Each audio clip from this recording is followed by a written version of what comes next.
We have it totally under control. One person coming in from China. It's going to be just fine. We have it very well under control. My administration will take all necessary steps to safeguard our citizens from this threat. A lot of people think that goes away in April. I think it's going to work out fine. We have it very much under control. We're very close to a vaccine. Because of all we've done, the risk to the American people remains very low. 15 within a couple of days is going to be down to close to zero. One day it's like a miracle. It will disappear. And this is their new hoax. Unfortunately, one person passed away overnight. You take a solid flu vaccine, you don't think that would have an impact or much of an impact on corona? Anybody that needs a test gets a test. It will go away, just stay calm. I don't take responsibility at all. It's something that we have tremendous control over. We're not going to let the cure be worse than the problem. I hope we can do this by Easter. The CDC is advising the use of non-medical cloth face covering, so it's voluntary. You don't have to do it. Just minutes after a Fox News report on the demonstrations, the president began tweeting, "Liberate Minnesota, liberate Michigan, and liberate Virginia." And I see the disinfectant where it knocks it out. Is there a way we can do something like that by injection inside? Or this is going to go away? This is going to go away without a vaccine. We have met the moment and we have prevailed. Many of these people aren't very sick, but they still go down as a case. The virus is abating, dying out. The Chinese virus, Kung Flu, I have done a phenomenal job with it. The reason we have more cases than other countries is because our testing is so much. Kung Flu? I think that at some point that's going to sort of just disappear. We are likewise getting under control. We show cases, 99% of which are totally harmless. We want to get our schools open. I didn't listen to my experts. We have therapies and we have vaccines. You're losing a lot of lives by keeping things closed. So we're at about 135,000 and we'll be at somewhat higher than that by the time it ends. It will probably, unfortunately, get worse before it gets better. That's the way it is. That's the way it is. That's the way it is. The way it is.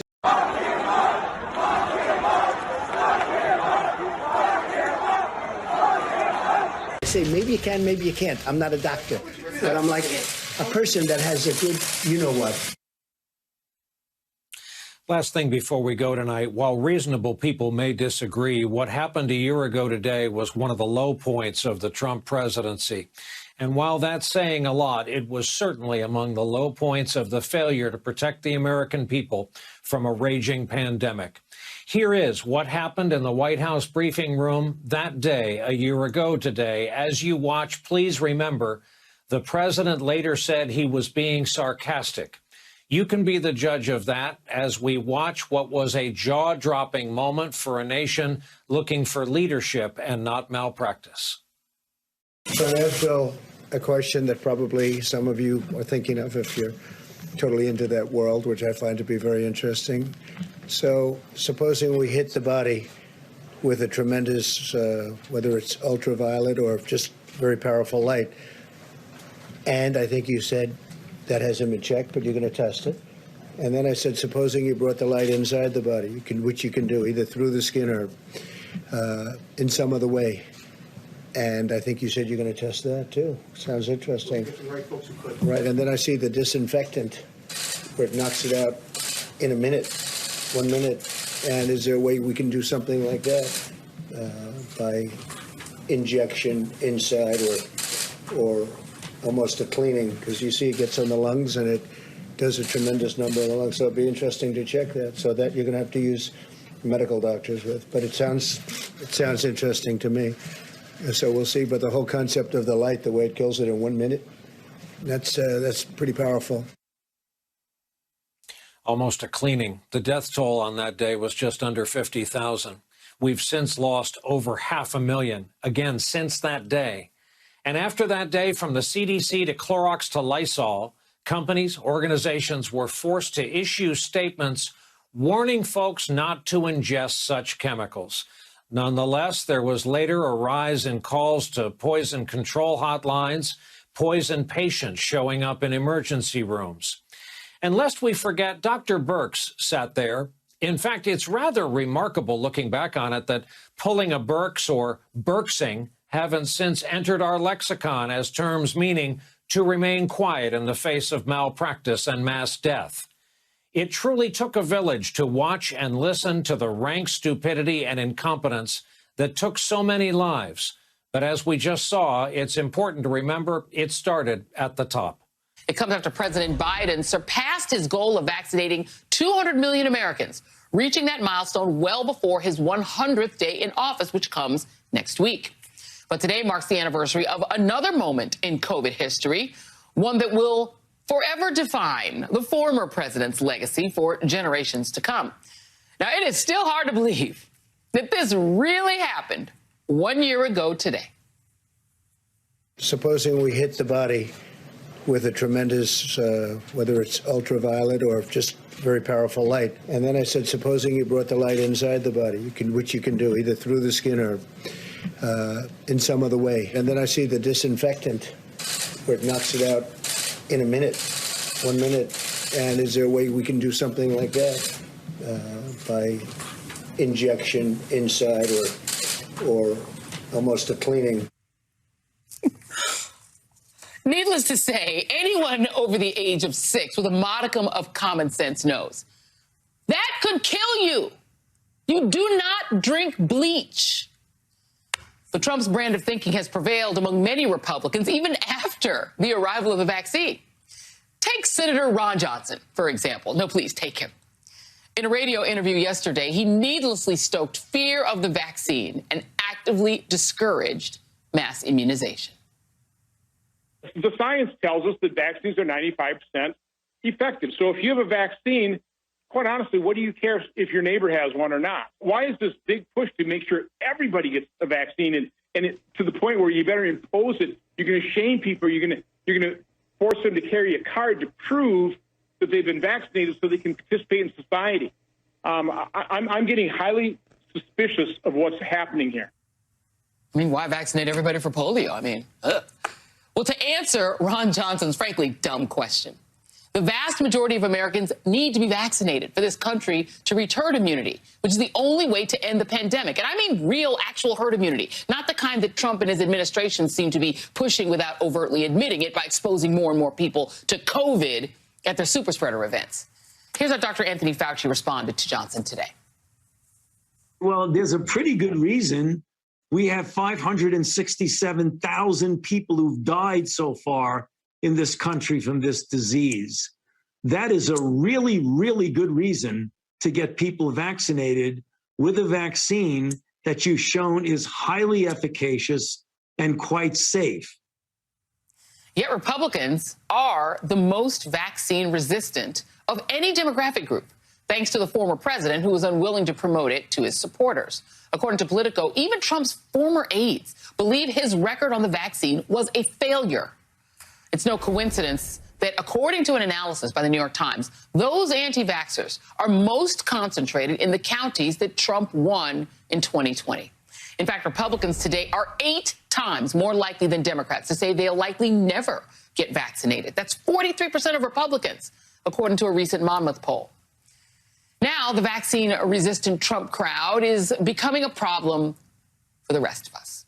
That's because the country is fast approaching a tipping point when vaccine hesitancy will become the biggest hurdle to achieving herd immunity. It raises the scary prospect that we may be stuck living alongside a block of the population that remains permanently vulnerable to COVID. That means the virus will still have the opportunity to spread and to mutate. And the more the virus mutates, the faster that we'll have to roll out new vaccines to outrun the variants. So after a while, so-called vaccine hesitancy might be better described as reckless endangerment. And given the threat that those people represent to the community at large, when does their negligence become a liability? Joining me now is Dr. Vin Gupta, critical care pulmonologist, and Charlie Sykes, editor-at-large for The Bulwark and an MSNBC columnist. And, you know, Dr. Gupta, this is the thing that scares me, that we'll be never out of the pandemic because you'll have a good, 25, 30, maybe even 40% of the population, because they are of a certain ideology, that refuse to get vaccinated, refuse to wear masks, refuse to do anything to stop COVID, and then COVID mutates. And then we have sort of the new alien from Aliens. Is that what we're looking at? Very possibly. Good evening, Joy. Very possibly. Scarcity and vulnerability have been sort of the overarching messages of the last 3 months of the vaccination campaign and messaging. These are vaccines that are going to keep you out of the hospital, to a vulnerable population. And oh, by the way, it's scarce. So line up the second you get it and get the first vaccine available. But now we're battling perception versus reality. And the reality here is that the Johnson & Johnson vaccine is extremely effective, almost as effective as Pfizer and Moderna, based on how you define effectiveness, nearly 100% in my view, keeps out of the hospital. But the perception here is the thing that we really need to be honest about. We know these rare side effects afflicting maybe younger middle-aged women are exceptionally rare. But Joy, that's not the perception out there. I've talked to young people across the country. That's not how they think of it. They think their individual risk is far greater. And so we can constantly beat a drum and say, yes, your risk is exceptionally low, but they do not perceive it that way, which is why I'll say there's going to be some brand consumerism at play here, where people recognize there's a vaccine glut, not a scarcity. And if this is the rate limiting step to reach people, well, I'm scared about the clot, then we need to pivot. We need to say, well, here's Moderna or Pfizer, and individual level guidance to these to people that are scared about this specific issue is going to be vital. To understand their fears and address them head on. I mean, this is the problem. So we now have, Charlie, it is moms with kids who are now among sort of the biggest groups of people who are refusing to get vaccinated. That's scary because they also have kids that they're responsible for. And you also have people who are not only scaring people about Johnson & Johnson, which unfortunately that's the vaccine that's easiest to give to rural populations. It doesn't have to be really cold. You can actually use it for younger people who may not come back for their second vaccine. So it's unfortunate that you have this one vaccine that now has a bad rep when it's actually very efficacious, particularly for younger and hard to reach populations. But let me play someone you know very well. This is what Ron Johnson, a supposedly responsible public official, did on the radio. He played, I don't have it to play, but he basically went on the radio and said, why should anybody get vaccinated? Why should, why not? Why do you have to get vaccinated? Why do you care if your neighbor does? Polio vaccine. Why not vaccinate? I mean, can you explain what is going on? He's still doubling down on saying that this is a good idea for him to push that kind of anti-vax idea. No, I can't really explain it. I mean, Ron Johnson has become a Vesuvius of wrongness here. And you use the term reckless endangerment, and that's really what it amounts to when you think about it. I mean, you have, and it's an interesting bookend with what happened a year ago today, the ignorance, the recklessness, the disregard for science, and the lack of human compassion. Because, Donald Trump is irrelevant. He gives interviews that don't make headlines. He sends out statements that become the butt of jokes. Sure, he's got the ear of congressional Republicans, but no member of the GOP has the influence or the audience to be Trump's messenger, which makes him irrelevant. But this segment isn't meant to mock him. It's meant to mourn what actually could have been, because Donald Trump didn't have to be irrelevant. 74 million Americans voted for him in 2020. Like him or not, his voice matters to some people. He could have spoken out in real, honest ways on important issues without the fear of polls and pushback that guided so much of his value system in the White House. It is ironic that on the one-year anniversary of Trump wondering whether people could inject bleach into themselves to kill the coronavirus, he told the New York Post, quote, "I'm all in favor of the vaccine. I strongly recommend it because it's a real lifesaver," end quote. Now he says this. Where was he months ago when the vaccines first came out? While he was still president, and his words could have mattered. It was even clear by his refusal to help distribute the vaccines. He wanted credit for pushing companies to develop the vaccines, but he didn't seem to care if they ever got into people's arms. And are New York and D.C.-centric Republicans, the main New York Post audience, really the people who need to hear this message? Could this be a stunt to make himself look better, or any positive side effect that is just that, a side effect? Trump could have pushed Americans to get vaccinated sooner. He could have told Americans that vaccines are safe, but he's so preoccupied with attacking LeBron James and Mitch McConnell that he missed his moment to save lives. Now, we should note, Trump's message is a good one. The vaccine is a lifesaver, and maybe skeptics will take his advice, which would be great for all of us, but it's likely too little too late because he's irrelevant. And let's not just limit this to vaccines. Trump could be relevant if he spoke to other issues affecting his base, like infrastructure. Biden's $2.2 trillion infrastructure plan would benefit large swaths of Trump's base. It would provide jobs to rural and suburban communities. It would repair critical infrastructure. It would expand broadband access. And Trump has good reason to support the Biden plan because he actually pitched a $2 trillion infrastructure plan just last year. But that's just not Trump. Of course, he's not advocating for anything that might give Joe Biden a win, even if it helps his base, because it doesn't help him. So he condemns the plan. And that's been Trump's problem since he came down that infamous escalator at Trump Tower to declare his candidacy for president. Trump doesn't want to help others if it doesn't help him. He doesn't push vaccines because many in his base are against them. He doesn't push an infrastructure plan because it's a Democratic plan. And he's still out going on Fox to claim that he won the election, and Putin, who's currently killing Alexei Navalny in prison, is an okay guy. So perhaps he should be irrelevant. But his claim to political power is the paralysis that elected Republicans have in breaking away from him. You have to be against what the Trump base is against, even if it's not rooted in fact. You can't be for policies that a Democrat would support. You have to be cool with anti-democratic impulses like voter suppression. That's where the Republican Party is right now. COVID conspiracies, defending the Capitol riot as overblown or committed by Antifa and BLM, thinking Republican election officials in states that correctly certified the vote for Joe Biden are traitors, and frantically pushing legislation to make sure that never happens again. But when this is what the party is about, how else could they possibly win? Come on, Birx. Come on, Birx. Kritika boys band. Wechile olundi bana byakwende lwimbo lwa digital. Okumenya kolindi menya lya digital. Mufananisha konende lya kale mulole kuti kabaka lyena muche.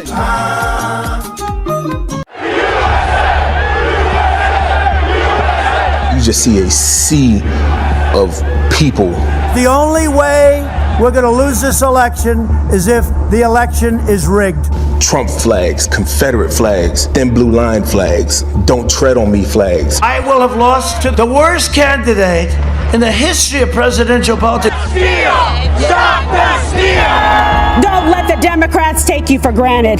Don't let them destroy your families, your lives, and your future. Move forward! Proud Boys, stand back and stand by. They had on body armor, two-way radios, gas masks, tactical gear.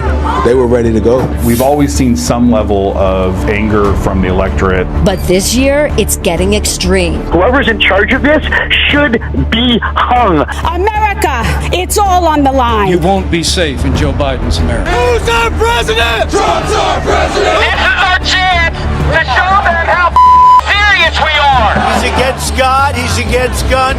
Biden's policies put America last. Bust the doors down. You should go out and vote. Every single in there is a traitor. Former Vice President Joe Biden will win. Wow! All the networks. Stop protecting tyrants. If you count the legal votes, I easily win. We have to forget about the law. A dozen GOP senators plan to object. They don't represent us. They need to pay the ultimate price for their crime. You should want to have an accurate election. We believe that we do have an accurate election. No, I know you don't. No, you don't. Let's have trial by combat. Stunning to hear the president make baseless claims from the White House. Insurrection! There are going to be a lot of angry Trump supporters who are getting more and more fired up by the day. We're seeing protesters overcome the police. It was like some medieval. Never give up, we will never concede. They beat police officers with Blue Lives Matter flags. You don't concede when there's theft involved. I remember guys chanting, like, kill him with his own gun. Our job today was just to count the votes, that's all. You're like, oh, this is just a movie. It could never happen in real life. No, but then you're in the middle of it. Overnight, we learned a U.S. Capitol police officer has died. All of us should do some soul searching about 5 dead Americans. They were terrorists. They were trying to assassinate the vice president. Thousands of Republicans are leaving the GOP. They had Confederate flags in the U.S. Capitol. Is it still the party of Trump or not? Freedom! They tried to disrupt this country's democracy. Donald J. Trump ain't going anywhere. This is his party. And you know what? Y'all failed. Do we have hope to see Donald Trump run again in 2024? You do have hope.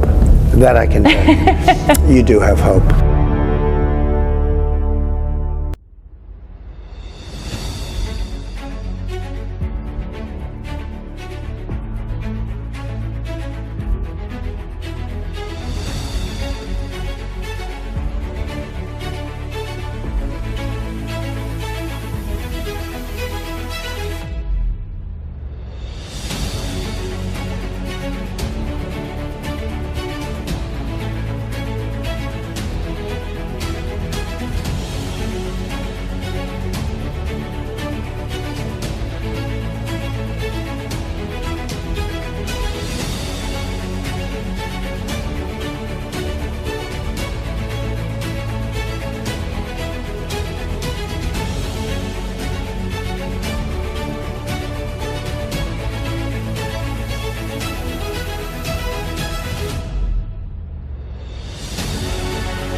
I let you motherfuckers think y'all run everything. Mother